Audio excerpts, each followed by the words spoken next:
Yeah, that was yeah, that's interesting to see Michael Jackson's producer talk about. I mean, but you're talking about a fucking budget that is fucking Rhodes microphones and Sennheisers and AKGs and the Shure SM7. I mean, each one of those mics costs more than my guitars. You know, you talk about fucking between $500 and $1,000. It's clinical music. You know, it's just when you listen back to it, it just sounds like robo music. It sounds like drum machine and Michael Jackson singing on it. He didn't need that. You could have recorded Michael Jackson in your house with a 4-track cassette and some Dolby B and a fucking Akai or Lindrum. You know what I mean? He didn't need all that. I mean,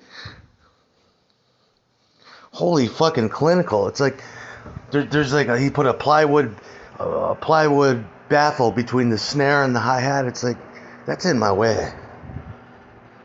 Or he'd muffle the drum and room reflections. It's like no. How about a Radio Shack that half broke, ungrounded microphone, a pair of headphones that you invert the polarity and throw in your kick drum and use as a microphone. One of those cheap computer mics from 2000.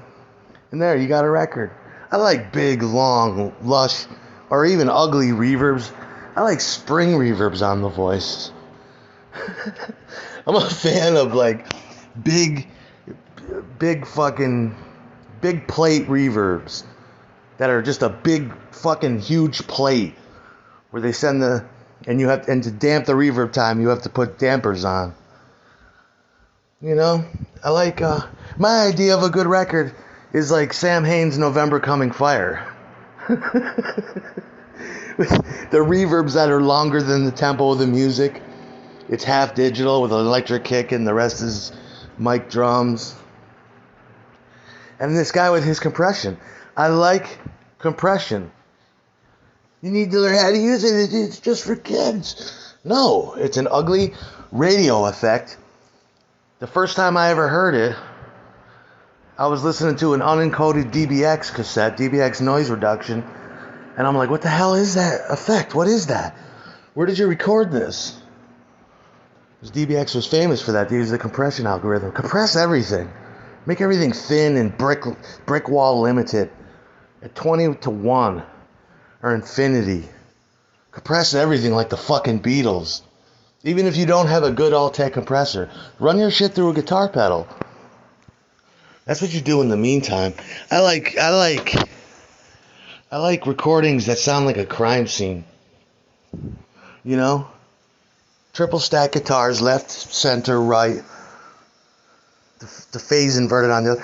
I don't want to turn on the radio and hear that shit. It sounds like a computer program. It sounds like Magic's Music Maker. That's awesome, dude.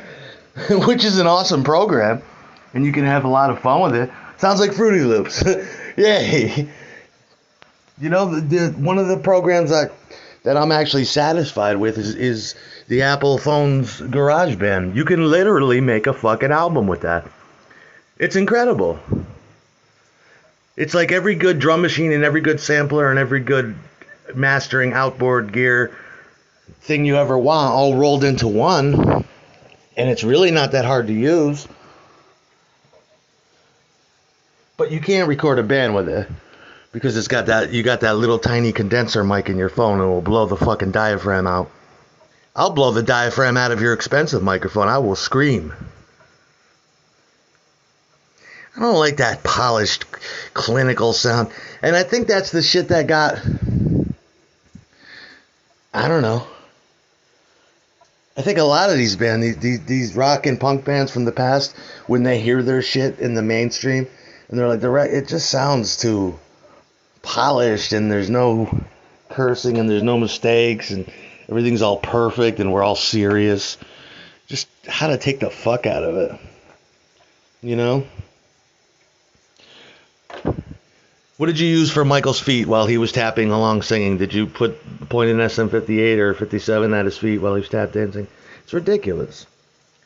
Well, I put these mics in a figure of 8 on Michael's feet, and I got a AKG 11 or 7 fucking pointed at his wrist for the finger pops, and then we got two Sennheisers stereo in a figure of eight pattern for the vocals. We put a big we put a big Rhodes in the back to pick up the reflections, the natural. It's like I don't like Michael like that. I don't want to know him in an intimate way like that. You know, it just sounds too good. I want to hear people start singing through actual physical reverb springs again. I don't think they ever did. Like the ones you'd find in a guitar cabinet. Sing through those. Those have a really good effect. I recorded this in my garage when my dad went to work. Oh, cool. Let me hear it. That's what I want to hear. It's too easy now.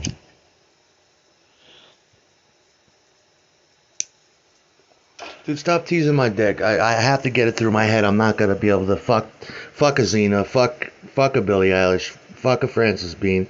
These are things I really want to do. Since I can't fuck them, don't tease my dick with it. Give me more content by them. That's what we need.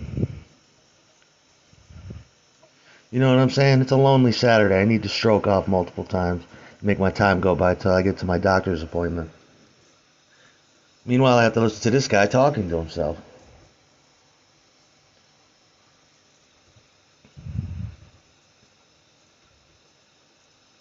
I wonder what happened to all those old keyboards and drum machines well, the drum machines probably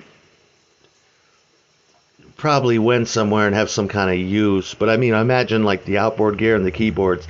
Like, what made the drum track on Smooth Criminal, or what made the bass? Some old piece of shit keyboard that was expensive at the time. Now it's useless. You know? At the time, that was cool.